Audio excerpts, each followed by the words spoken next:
Hello, good morning.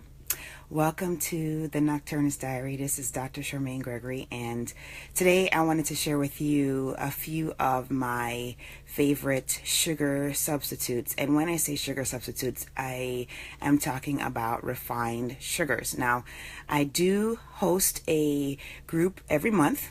And basically within that group, we talk about how we can wean ourselves off of refined sugar, essentially break up with refined sugars.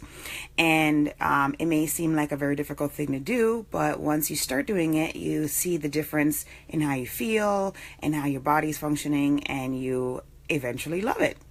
So I just want to share a few of mine. So you're currently inside my pantry. Hey, Stephanie, thanks for joining. You're currently inside my pantry, and then I will tell you that my pantry is not 100% clean, so full disclosure there.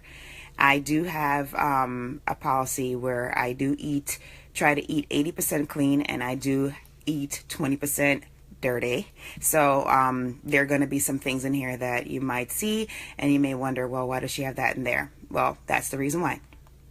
All right, so I'm just going to talk about 4 of them today. One, I don't have an example to show you, but the first one is, hey, Darlie, thanks for joining.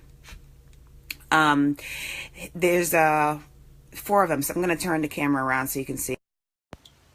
All right, so the first one I want to talk about is this one here. It's called organic sucanat, and basically it's just dried sugarcane juice, and it is perfect to use in sugar content recipes. So I use this when I'm baking cookies, when I'm making bread or something like that, and it is a great substitute for that. So that is the sucanat.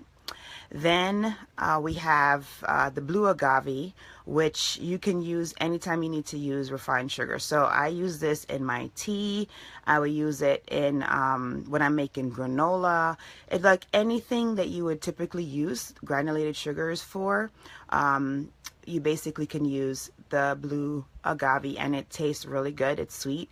And the bonus for this one is that if you have any problems with diabetes, it has a low glycemic index. So it is one that is universally pretty good to use.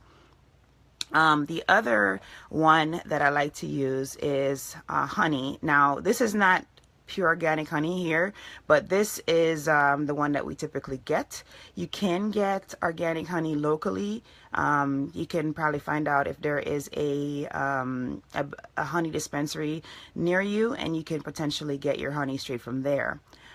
So honey is another great one. It is very easy to use honey in pretty much everything. I use honey to make my lemonade. I use honey to make, I also use honey in my tea. Welcome, Lori. Thanks for joining. I use honey in my tea as well. Honey is just, it's great for, the kids usually like to have honey in their plain Greek yogurt. So we'll do a healthy snack where we'll have plain Greek yogurt, and they'll put a little bit of honey in there to give it sweet, and we might put a couple sprinkles on top just to make it seem like even more of a treat. So they love that. So that's a hint, moms, to use.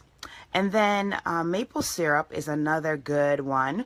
So this is so you want to make sure you get 100% pure maple syrup. Living in Michigan, we're very fortunate because you can get really good maple syrup pretty easily. Now, this one came from Sam's. It's like Members Mark, but you can definitely get in-state, homegrown maple syrup. And as you can see, it's gluten-free, and it's a great sweetener as well. As far as the caloric content, that is a little on the higher side.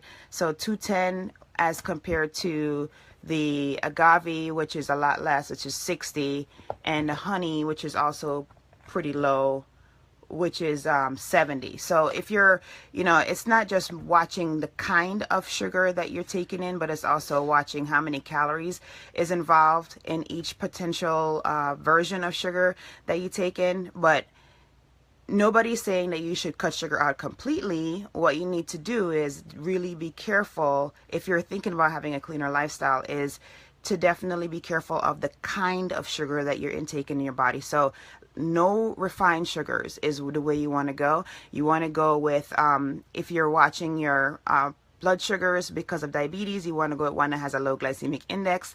If you are watching your calorie count, you probably don't want maple syrup, but you want to try to use either natural honey or agave. So hopefully that's helpful. Then the other thing is there's one more sweetener that's not featured here that I also like to use, and it is stevia. And I'm not trying to brand bash, but I stay away from Truvia, that brand, because it has a element in it that is not the greatest for you.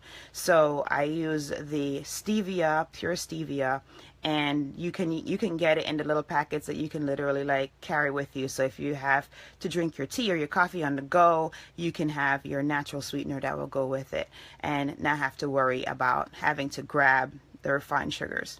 So hopefully that was helpful. Those are my top 5 that I personally really like to use, and I cannot tell you that, I mean, I very seldom, I do have granulated sugar here, but I very, very, very seldom use it. Oh, there is one more that I wanted to show you actually.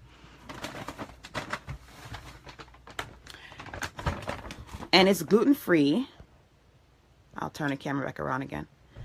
And it's coconut sugar. That's this stuff here. This stuff is awesome.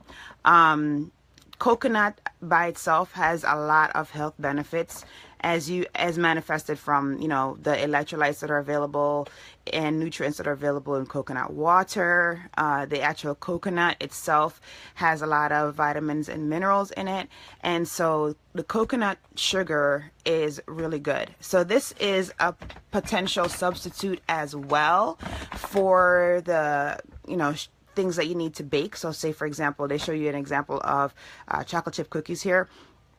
And the calories, as you can see, are ridiculously low. So, you know, for 1 teaspoon, of course, but you're not going to use this 1 teaspoon unless you're going to use this in your coffee or your tea.